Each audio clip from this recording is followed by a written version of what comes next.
Welcome to tonight's regional news. We start with a story coming out of the Bahamas. Rescuers were still searching for survivors in the Bahamas on Thursday after Hurricane Dorian, the most damaging storm to strike the island nation, left in its wake miles of flooded landscape dotted with pulverized homes and dozens of people with missing loved ones.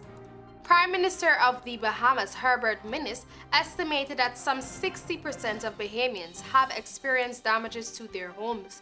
He further stated that the number of recorded deaths is merely preliminary information and added that more deaths are to be recorded. An aerial video of the Bahamas' Great Abaco Island showed miles of flooded neighborhoods littered with upturned boats and shipping containers scattered like toys. Many buildings had walls or roofs partly ripped off. After rampaging through the Caribbean as one of the most powerful hurricanes ever recorded, Dorian wind speed dropped on Tuesday to make it a Category 2 storm on the 5-step Saffir-Simpson intensity scale. It maintained that level on Wednesday, but forecasters warned it was still dangerous.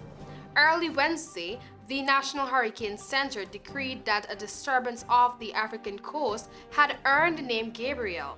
Gabrielle is the 7th tropical storm of the Atlantic Season Basin and is expected to remain a fish storm staying out to sea and never reaching hurricane strength, nor will Ferdinand. And now we move on to Brazil.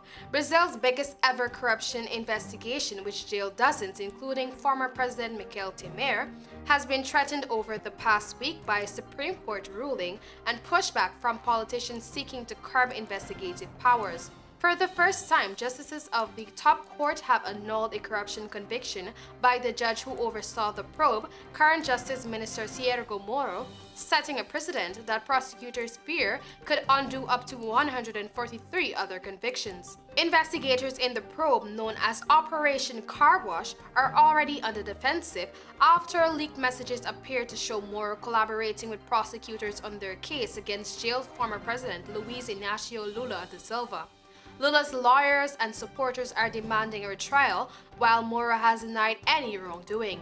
In a landmark decision last week, the Supreme Court overturned the conviction of Aldemir Bendine, a former president of state-run oil company Petrobras. A majority of justices found that he should have had a chance to make a closing argument after hearing accusations against him from plea bargain testimony. Others convicted in the car wash probe have begun to file appeals before the Supreme Court with the same argument. The former president is serving a nearly 9-year sentence for receiving a beachside apartment from an engineering company and is appealing another conviction that found he was given a country home in return for a lucrative government contract. And finally, in Trinidad and Tobago, attorney and former politician Deborah Moore Miggins has said rules governing dress codes at government offices should be abandoned.